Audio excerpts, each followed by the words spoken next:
मैं गुस्से से पागल होने के डर पर आ गया था। मम्मी की लापरवाही ने मेरा बड़ा नुकसान कर दिया था। मैं किसी को भी मुंह नहीं लगा रहा था। सब एक ही मैसेज कर रहे थे कि निश्चित रहो, तुम्हारा काम हो जाएगा।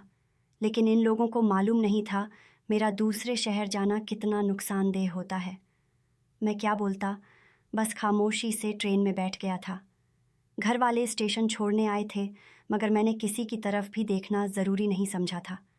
सफ़र के दौरान भी मेरा मूड ख़राब हो गया था। मेरा बस चलता तो मैं कुछ कर बैठता, मगर सामने माँ थी, इसलिए खून का घूंट पी गया था।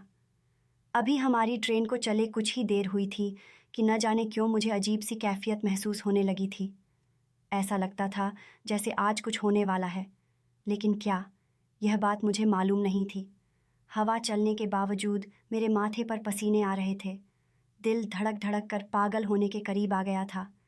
ये कैसा एहसास था, मैं समझ नहीं पा रहा था। मेरी मम्मी अक्सर कहा करती थी कि जब ऐसा एहसास महसूस हो तो याद रखना, यकीनन कुछ अनहोनी होने वाली होती है। मैं बस ऊपर वाले से दुआ कर रहा था कि मैं सही सलामत अपनी मतलब का जगह पर पहुंच जाऊं। लेकिन मुझे मालूम नहीं था, आज ऊपर वाला मेरी कोई दुआ सुनना ही नहीं चाहता था। ट्रेन अगले स्टेशन पर रुक गई थी। लोग उतर रहे थे तो कुछ लोग चढ़ रहे थे। मैं खामोश मूरत बना बैठा था। एक पल के लिए दिल किया कि नीचे उतरकर कुछ खाने पीने की चीज़ें खरीद लेता हूँ, लेकिन फिर कुछ सोचकर सिर झटक दिया कि कोई फ़ायदा नहीं है। दिल अजीब सा हो रहा था। अगर ऐसे में नीचे उतरता तो माज़ीद उलझन का शिकार होता। अभी ट्रेन के चलने में कुछ ही देर बाकी थी कि अचानक ट्रेन के अंदर एक लड़की दाखिल हुई थी। मैं दाखिली दरवाजे की जानिब ही देख रहा था। वह लड़की गुलाबी रंग के लिबास में मौजूद थी। सिर पर सफ़ेद चुन्नी ओढ़ रखी थी। मेरी आंखों में उलझन आई थी। न जाने क्यों मुझे यह लड़की कुछ मशकूक महसूस हो रही थी। उस लड़की के चेहरे की हवाइयाँ उड़ी हुई थीं, बाल बिखरे हुए थे जिन्हें वह बार बार अपनी चुन्नी से ढक रही थी। एकदम वह मेरे डिब्बे की जानिब बढ़ी थी। मैं सीधा होकर बैठ गया था और उस लड़की को ही देख रहा था। अचानक ही वह मेरे करीब आई थी और मिन्नत करने वाले अंदाज में बोली, क्या आप मेरी मदद कर सकते हो?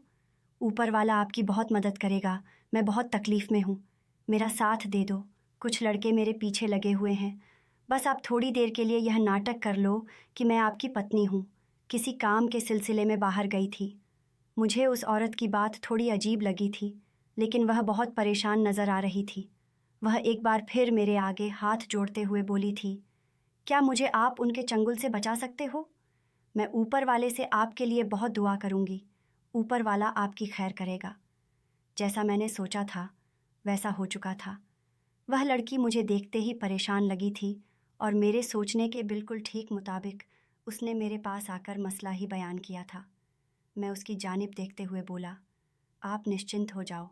मुझसे जितना होगा मैं करने की कोशिश करूँगा। देखते हैं कौन हैं वे लड़के जो आपको परेशान कर रहे हैं। मुझे अपने आप पर यकीन था कि मैं इस लड़की की हिफाजत कर लूँगा। मैं रोज़ाना जिम जाता था, जिसकी वजह से मेरी बॉडी बहुत अच्छी बन गई थी। मैं उस लड़की को अपने बराबर में बैठाने की इजाज़त दे चुका था। उस लड़की के कहने के बिल्कुल ठीक मुताबिक थोड़ी देर बाद ही 4 लड़के मेरे डिब्बे में घुस आए थे और उस लड़की की तरफ देखते हुए बोले, आ छोरी, क्यों भाग रही है? चलना, तुझे खुश कर देंगे और पैसा भी देंगे। क्यों भाव खा रही है? उन लोगों की ज़ुबान बहुत गंदी थी। मैं फ़ौरन मैदान में आया था और उन चारों लड़कों की जानिब देखते हुए बोला, क्यों भाई साहब, घर में माँ और बहन नहीं है जो तुम मेरी बीवी को खुश करना चाहते हो? जबकि वे लोग उलझ गए थे। क्या वाकई यह तुम्हारी पत्नी है? उनमें से एक बोला था, जबकि मैंने फ़ौरन सर हिलाते हुए कहा, हाँ भाई साहब, काम के सिलसिले में बाहर गई थी। हम तो अपनी पत्नी को समझा रहे थे कि आप बैठें, हम चले जाते हैं, लेकिन ये औरतें सुनती कहाँ हैं। मैं घरेलू मर्दों की तरह बोलना शुरू हो गया था, क्योंकि मैं उन लोगों पर बिल्कुल यह जाहिर नहीं करना चाहता था कि मैं झूठ बोल रहा हूँ। लेकिन उन सब में एक होशियार था। वह मेरी तरफ देखते हुए बोला, झूठ से हमें सख्त नफ़रत है और तुम्हारे चेहरे से ही मालूम हो रहा है कि तुम और ये लड़की झूठ बोल रहे हो। अगर तुम दोनों पति पत्नी हो तो अभी के अभी हम चारों के सामने अपनी बीवी के होंठों पर किस करो। अगर ये तुम्हें इजाज़त देती है और तुम्हें ये करने में कोई मसला नहीं है तो हम यहाँ से चले जाएंगे।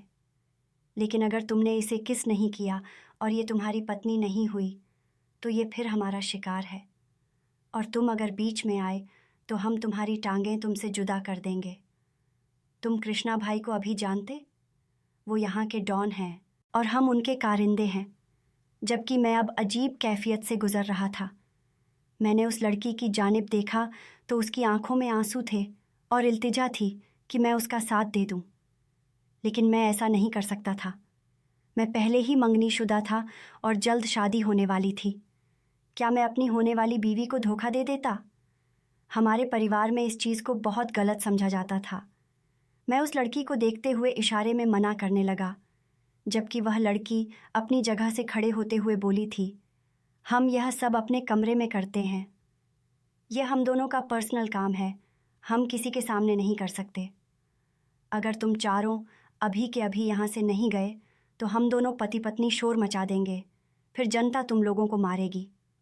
जबकि वह चारों हंसने लगे और उस लड़की की जानिब देखते हुए बोले, अच्छा, तुम्हें ऐसा लगता है कि यह जनता हमें मारेगी? अगर एक बार कृष्णा भाई का नाम भी ले लिया तो यहाँ मौजूद हर शख्स कांपना शुरू हो जाएगा। तुम अभी हमारी ताकत से वाकिफ़ नहीं हो। वैसे यह कृष्णा भाई का नाम तो मैंने भी सुन रखा था।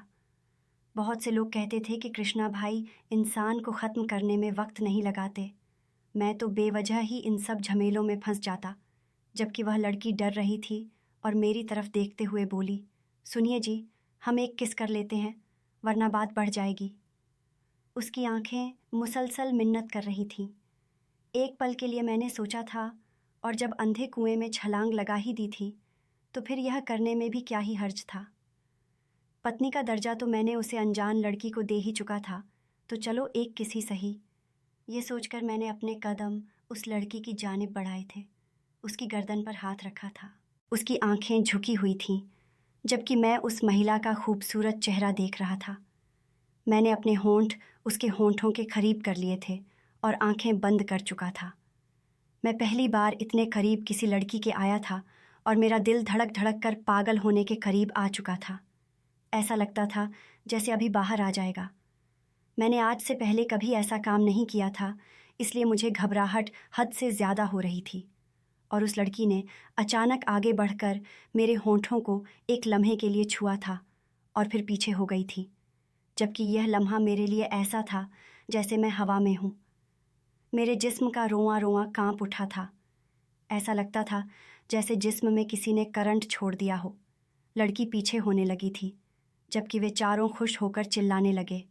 न जाने मुझे क्या हुआ था कि मैंने उस लड़की को अपने करीब तक किया था और बिना हालत की परवाह किए बगैर उसके होंठों पर चूम लिया गया था। मुझे एक अलग ही सुरूर महसूस हो रहा था। मैं अब हर चीज़ पर भूल चुका था कि मैं इस वक्त किस जगह पर खड़ा हूँ।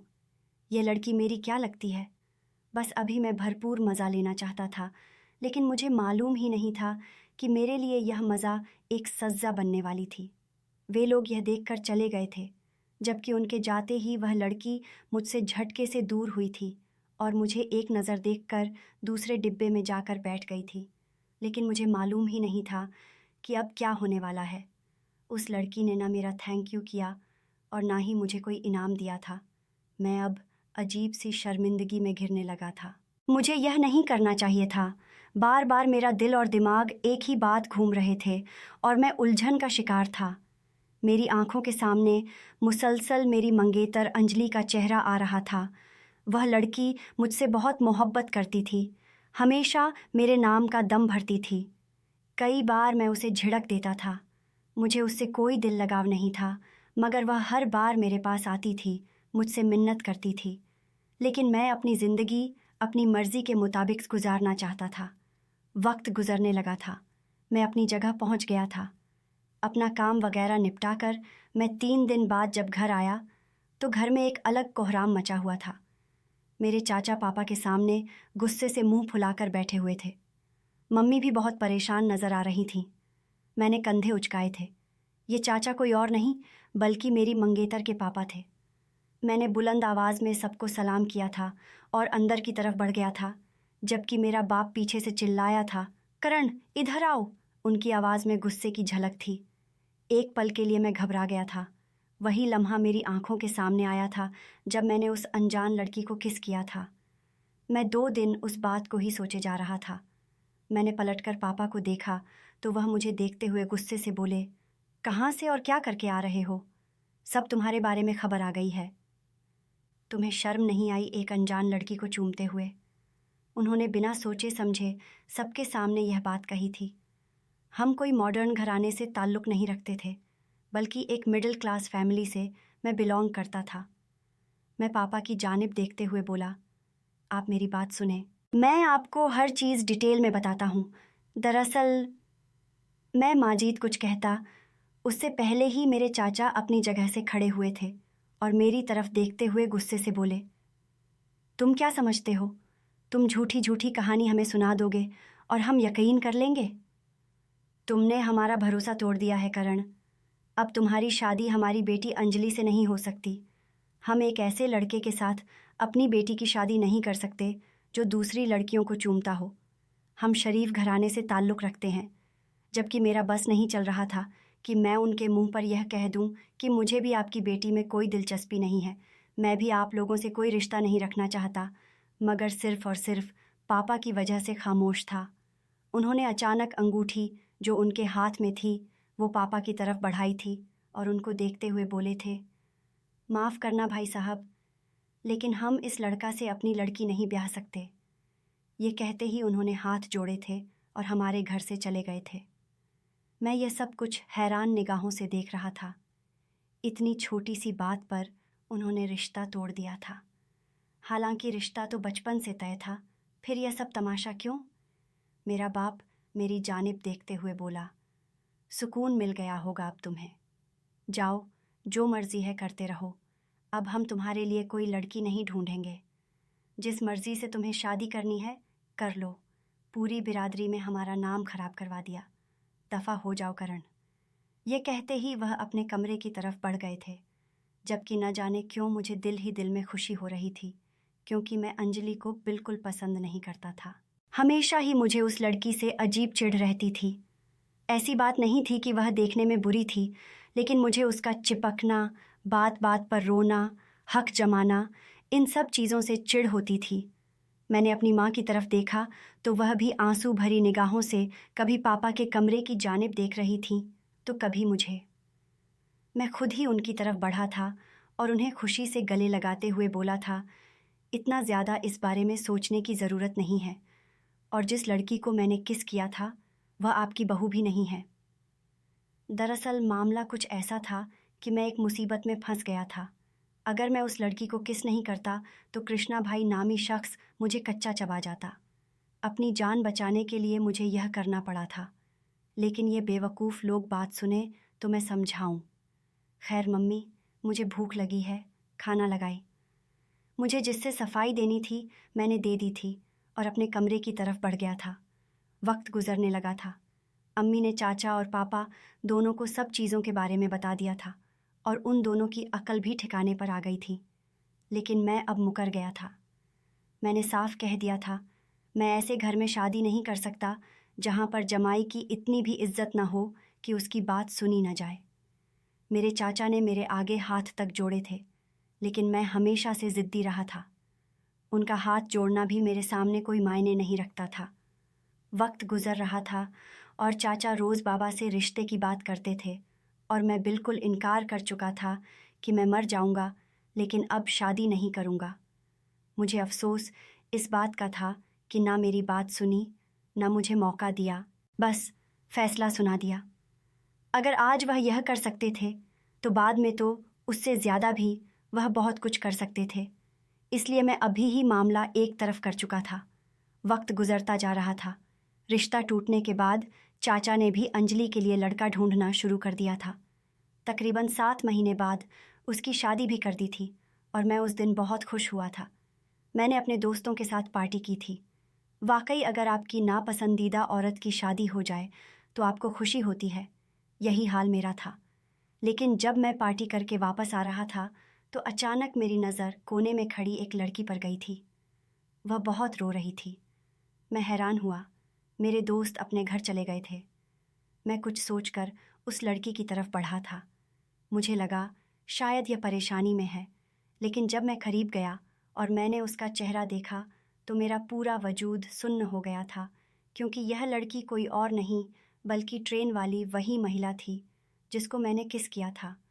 मैं हैरान होकर बोला, अरे तुम! उसने चौंक कर मेरी तरफ देखा था।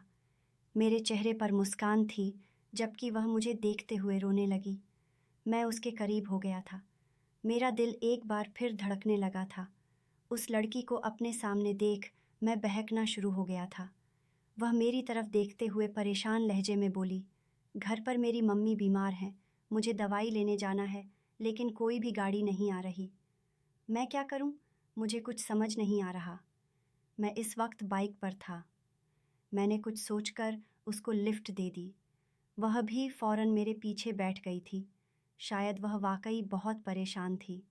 मैं उसको तसल्ली देने लगा, तुम निश्चिंत हो जाओ, तुम्हारी मम्मी ठीक हो जाएंगी।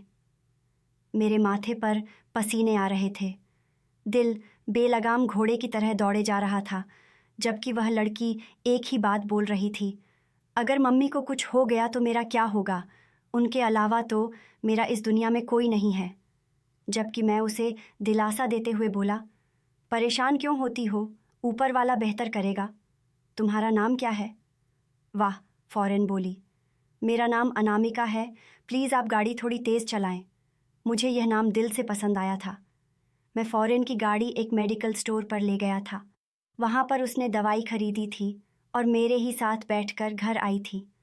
उसका घर छोटा सा था। एक कमरे में बूढ़ी औरत बीमार थी। उसने जल्दी जल्दी अपनी माँ को मेरे सामने दवाई दी थी, जबकि उसकी मम्मी दवाई खाने के बाद कुछ बेहतर हुई थी और मुझे देखते हुए बोली, तुम कौन हो? मुझे ऐसा क्यों लग रहा है जैसे पहले मैंने कहीं तुम्हें देखा है। मेरे दिमाग में एकदम वह वीडियो आई थी जो उस दिन उन लड़कों ने बनाकर इंटरनेट पर डाल दी थी, जो बहुत ज़्यादा वायरल हुई थी। अनामिका बात बनाकर अपनी माँ को भड़काना चाहती थी, जबकि उसकी मम्मी फ़ौरन बोली, अरे तुम तो वही वीडियो वाले लड़के हो। हाँ हाँ, मैं सच कह रही हूँ। ये वही है जिसका एक पल के लिए मुझे भी डर लगा था। उसकी अम्मा मेरी तरफ देखते हुए मेहरबान लहजे में बोली, अगर तुम उस दिन मेरी बेटी की मदद नहीं करते और इसको अपनी पत्नी नहीं बुलाते तो वह कृष्णा भाई मेरी बेटी की ज़िंदगी बर्बाद कर देता। मैं तुम्हारा जितना भी धन्यवाद करूं कम है। मेरे चेहरे पर मुस्कुराहट आई थी और मैं उसे महिला के पास बैठते हुए बोला, यह मेरा फ़र्ज़ है। एक सच्चे नागरिक का फ़र्ज़ होता है कि अपने साथ मौजूद महिलाओं की भी हिफाजत करें। मैंने कुछ नहीं किया, जबकि वह बूढ़ी औरत मेरे सर पर हाथ रखते हुए बोली, अल्लाह तुम्हारा हक़ बेहतर करे। वक्त गुज़र रहा था और मैं अब रोज़ उनके घर जाता था, उस औरत के साथ बैठता था। न जाने क्यों मुझे अनामिका अच्छी लगने लगी थी। वह बेवजह न चिपकती थी और न ही बात करती थी। हमेशा नज़रें झुकाकर और इज्जत से बात करती थी। उसने मुझे करण बोलना शुरू किया था और यह मुझे बहुत अच्छा लगता था। आज रविवार था। मेरा इरादा पार्टी करने का था, लेकिन मेरा एक टाइम बंधा हुआ था। मैं रात के वक्त अनामिका के घर जाता था, उससे मिलता था, उसकी मम्मी के साथ बैठकर बातें करता था। यही मेरी रूटीन थी। मैंने अपना प्लान कैंसिल कर दिया था और अनामिका के घर की तरफ चला गया था। मैं घर में दाखिल हुआ तो वह परेशानी से तड़प रही थी। मुझे देखते ही मचलकर मेरे करीब आई और मेरे हाथों को पकड़ते हुए बोली, मम्मी की तबीयत बहुत ख़राब हो रही है, वह तुम्हें कब से याद कर रही है, जल्दी आओ। यह कहते ही वह मुझे अंदर ले आई, जबकि उसकी मम्मी मुझे देखते ही फ़ौरन बोली, आ गया मेरा बेटा, इधर आओ। उनकी आवाज़ बहुत अच्छी थी। मैं उनके पास बैठ गया था। वह मेरे आगे हाथ जोड़ते हुए बोली, मेरी बेटी से शादी कर ले। मैं तुझसे ज़्यादा बात नहीं कहूँगी, साफ कहती हूँ, मेरी बेटी को अपना ले। यह सुनकर मुझे झटका लगा था। वह क्या बोल रही थी? उन्होंने बात नहीं घुमाई थी, सीधा मुद्दे की बात कही थी, जबकि अनामिका ऐसी हो गई थी जैसे उसमें खून की एक बूंद भी न हो। वह अपनी माँ के करीब आई और शर्मिंदगी से बोली, मम्मी आप किस तरह की बातें कर रही हैं? करण जी हमारे मेहमान हैं, खामोश हो जाएं। लेकिन उसकी माँ ने अनामिका की तरफ देखा ही नहीं था। वह मुझसे एक बार फिर मिन्नत करने लगी। उनकी सांस चढ़ रही थी। मैं समझ गया था कि उनका वक्त बहुत करीब आ गया है। उनकी आखिरी ख्वाहिश पूरी करना मुझ पर फ़र्ज़ था। मैंने फ़ौरन ही अनामिका से बात की थी और उसको समझाया था कि तुम्हारी माँ की हालत ऐसी नहीं है कि इनकी कोई बात मना की जाए। जिस तरह हमने उस दिन ट्रेन में पति पत्नी बनने का नाटक किया था, ज़िंदगी में भी कर लेंगे, और जब तुम्हारी माँ की तबीयत ठीक हो जाएगी तो हम अलग हो जाएंगे। मेरी शर्त पर वह मान गई थी। फ़ौरन ही मौलाना साहब का बंदोबस्त किया गया था और मेरा और उसका निकाह उसकी मम्मी के सामने हुआ था। लेकिन चंद पल बाद पूरी कायनात पलट गई थी। निकाह नाम पर साइन करते ही उसकी मम्मी की आंखें छड़ गई थीं और वह खालिक ए हकीकी से जा मिली थीं। यह लम्हा अनामिका के लिए बहुत मुश्किल था। मैंने उसको बहुत मुश्किल से संभाला था। मैंने अपनी फैमिली में भी सबको सब कुछ बता दिया था, यहाँ तक कि इस बात को भी कबूल कर लिया था कि हम दोनों पति पत्नी हैं। अनामिका अकेली हो गई थी और मैंने उसे तन्हा नहीं छोड़ा था, क्योंकि मुझे मालूम था इस दुनिया में चंद ही ऐसे लोग हैं जो अच्छे हैं, बाकी सब सिर्फ अपना मतलब देखते हैं। मैंने अनामिका को अपने घर ले आया था। हम दोनों के बीच बहुत फासला था। मैं सोफ़े पर सोता था और वह बिस्तर पर। लेकिन कहते हैं ना, जब आप एक साथ रहते हैं और रोज़ मिलते हैं तो किसी न किसी वक्त आपके दिल में जज्बात पैदा हो जाते हैं। मैं दिल ही दिल में अनामिका को पसंद करता था और उसके बारे में मुझे कुछ नहीं मालूम था।